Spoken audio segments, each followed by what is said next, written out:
So I'm sitting here looking through all these weird clock manuals, trying to figure out how to set my time clock here in the studio. And it made me think that you should like, subscribe, and follow. This is Truly News. I could see where it would do that. I don't know why it did. Not a clue. I was just backing you up on it, dude. Now you step away. Sorry. Yeah, boy. And how? Because if you know how to set a wall clock, you know how to like, subscribe, and follow. This is Truly News. So do that then. Sure. Like, subscribe, and follow. They don't have my clock, is what they don't. They have 7,000 clocks. We, on the other hand, have weird news all the time. Right. Most of which is true, and some of which is not, but we make it up. Well, no, we hardly ever make it up. It's always partially true. Anyway, like, subscribe, and follow. This is Truly News. It's only mostly true. I'll get back to you in a minute, or however long my clock tells me I have. This is True, Really News with Scott Combs and Tony Vercanis. All the news you're about to hear is true. Really? As far as you know. From BBC News, Sydney.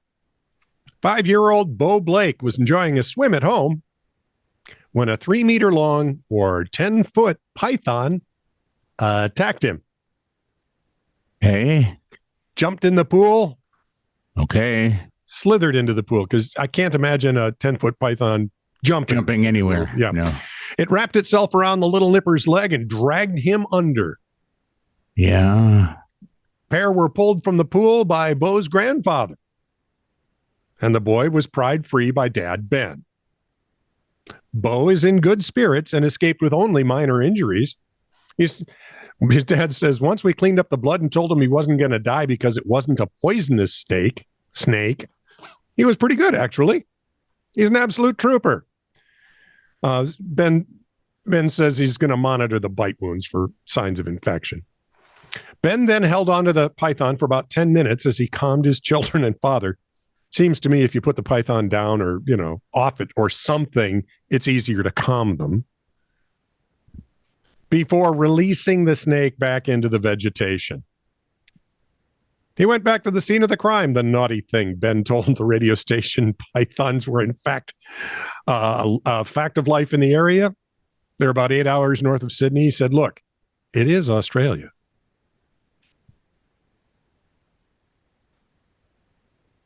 Catch and release? No, I'm killing any python that thinks to jump into my pool and grab my kid. Yeah. I'm killing it. He's dinner. Oh, yeah. Tastes like chicken. Do you ever wonder what does chicken taste like? Well, it tastes a lot like python. Or gator. Either way. Byron and Christy Jeffrey started dating back in 2007. They were attending Clemson University, according to WYFF, or as we like to think of it, WIF. Or wife, that'd be more like sniff, wouldn't it? Yeah. And the tears. Driver's seat. Through the ensuing 15 years, 2007 and 15 would be carry the 2015. So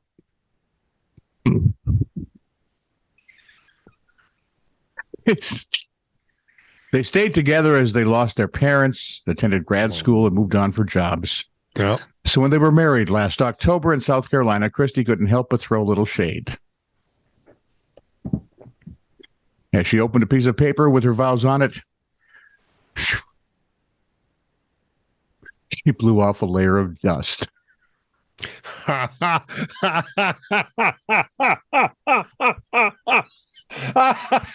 Ooh, I like her. That's a keeper. I like her. In all seriousness, she said her marriage to Byron is a home run. Thank you. Nice. Okay, that's worth the young lady. Bravo. Well done.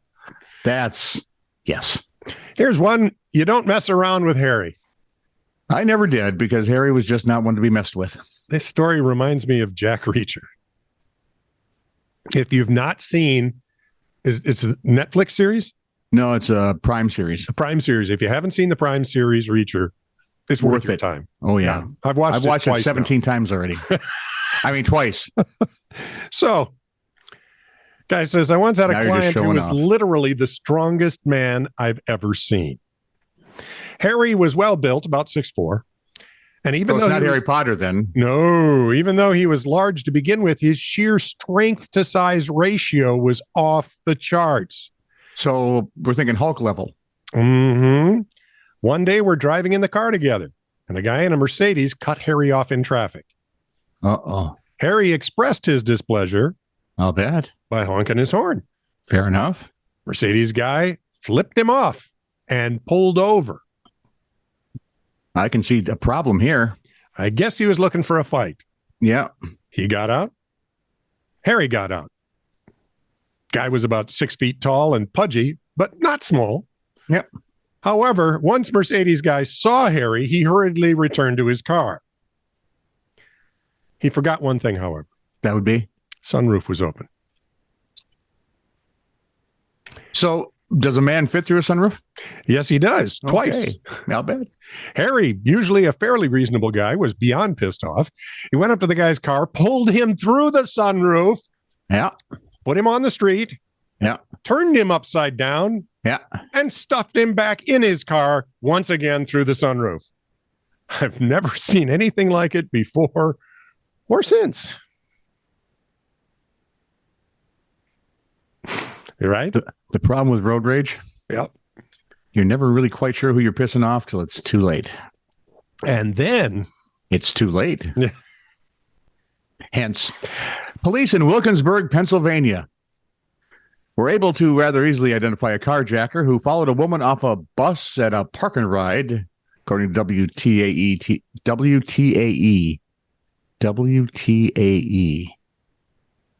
WT as ever. Sure. When the It's Pennsylvania, I don't think it'd be too old for as ever. Yeah, I suppose. That's elephant. That's a elephant. That's a eggplant. I can think of some, but they're very disgusting. Yeah, let's Anyway, move right on. When they located her stolen car, it was a TV station that was reporting this. Yeah. When they located her stolen car a couple hours later, the people inside hopped out and ran away. But one of the thieves, and here we go, because we only really catch the dumb ones. One of the thieves left their identity behind via the Bluetooth iPhone connection in the car. So close. Daryl's iPhone turned up on the car's list of devices. Hi, Daryl. And a security guard at Westinghouse High School identified 19-year-old Daryl Cameron Jr. from a surveillance video on the bus. Woohoo! Daryl Jr. and another suspect are still at large, but trust me on this one. They won't be for long. Modern technology. Ain't it great until it gets you busted? Pack of idiots. Why would you hook... Just Hi, we've just carjacked this vehicle. Let's hook up my phone to it so I can talk hands-free. because we don't want to get pulled over for any reason. Yeah, that would be dumb. Stupid species. Stupid species. This is true, really news. Send email to TITR@netradio.network.